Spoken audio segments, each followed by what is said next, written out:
Doctor Abdul Jabbar Khan official YouTube channel سے آپ کا میزبان۔ آج ہم دو موضوعات پر گفتگو کریں گے۔ ایک ہے پنجاب کی چیف منسٹر صاحبہ نے محترم مریم نواز شریف یا مریم صفدر 11 وائس چانسلرز کی اپوائنٹمنٹ کے سلسلے میں انٹرویو وغیرہ کا پروسیس مکمل کیا ہے اور اپوائنٹمنٹ کی ہے۔ حیرتناک صورتحال ہے، عجیب وقت ہے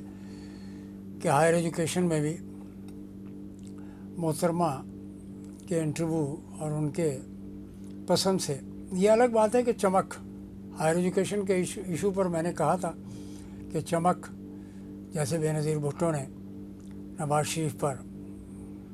جسٹس نسیم اشرف شاہ نے جب ان کی حکومت کو بحال کیا تو چمک کا لفظ آیا، اور وہ چمک آج تک چل رہی ہے، پاکستان کے وفاقی دارالحکومت ہوں یا صوبائی دارالحکومت ہوں۔ اور چمک سے مراد عوام سمجھتے ہیں کہ پیسہ دو کم کراؤ۔ 29 یونیورسٹیز ہیں پنجاب میں، پاکستانی پنجاب میں،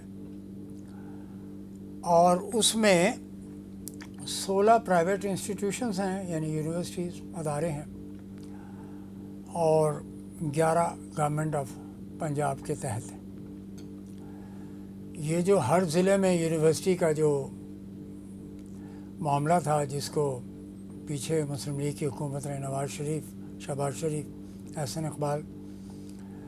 اور جو موجودہ قیادت جس کے اوپر عدم اعتماد خود کر دیا احسن اقبال صاحب نے، ہائر ایجوکیشن کمیشن کے چیئرمین اور پوری ٹیم پر،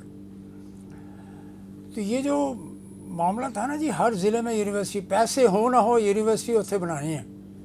ہر ضلع میں یونیورسٹی، اسٹوڈنٹس ہو نہ ہو یونیورسٹی بنانی ہے۔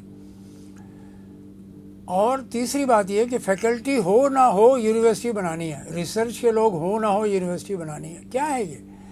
اس کا نتیجہ یہ نکلا کہ معیار اتنی تیزی سے نیچے گرا کہ ہزاروں کی تعداد میں پی ایچ ڈیز رولتے پھر رہے ہیں، ایم ایس ایم فل رولتے پھر رہے ہیں، فیکلٹیز نہیں ہیں پراپر۔ فیکلٹی ڈیولپمنٹ پروگرام جو ہے، اس کے بارے میں کیا لفظ استعمال کروں، شیر افضل مروت کا وہ جملہ یاد آتا ہے مجھے کہ فیکلٹی ڈیولپمنٹ پروگرام کیا ہے۔ ریسرچ پروگرام، پیسے نہیں ہیں جی گورنمنٹ آف پاکستان کے پاس، national research programme for universities, thematic research and many others. Scholarships وغیرہ وہ بھی سیاسی بندر بانٹ ہے۔ تو ملک میں ہائر ایجوکیشن کا جو معاملہ ہے وہ بنے گا کیا؟ اسلام آباد کی یونیورسٹیز، پریزیڈنٹ صاحب اس کے چانسلر ہیں،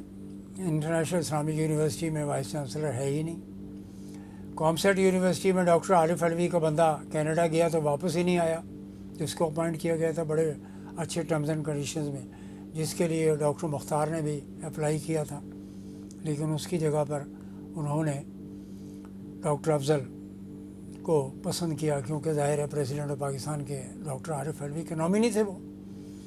اور جب وہ پاکستان کی فارن کرنسی کے اعتبار سے ریٹ میں ڈکلائن ہوا، ڈپریسیشن ہوا، ڈیویلیویشن ہوا، تو بندہ عید پر گیا واپس ہی نہیں آیا، کہتا ہے جی مجھے تو مالی طور پر نقصان ہو رہا تھا،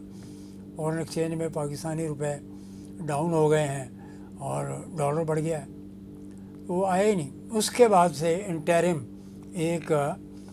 بندہ جو ہے، ایک پروفیسر شاید قمر السلام ہے، وہی مینیج کر رہے ہیں،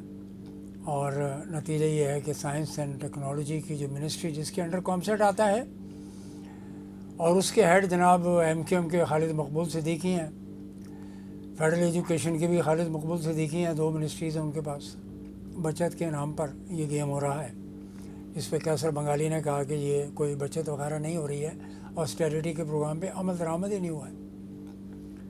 اب آ جاتے ہیں فیڈرل اردو یونیورسٹی اسلام آباد اینڈ کراچی۔ کراچی میں مین کیمپس اس کا، جہاں پہ اردو کالج تھا، یہاں پہ یہ جو گیپ آیا درمیان میں ڈاکٹر عارف علوی اور نئے پریزیڈنٹ جناب زرداری صاحب کے الیکشن کا، اس دوران میں بیوروکریسی نے اپنا ہاتھ دکھا دیا، اور اس وقت تھے منسٹری کے سیکرٹری جناب علی یہ محی الدین وانی، جس کے اوپر میں کافی ولاگ کر چکا ہوں، بتا چکا ہوں کہ موصوف کون ہے اور گلگت بلتستان سے ان کو کیوں نکالا گیا تھا۔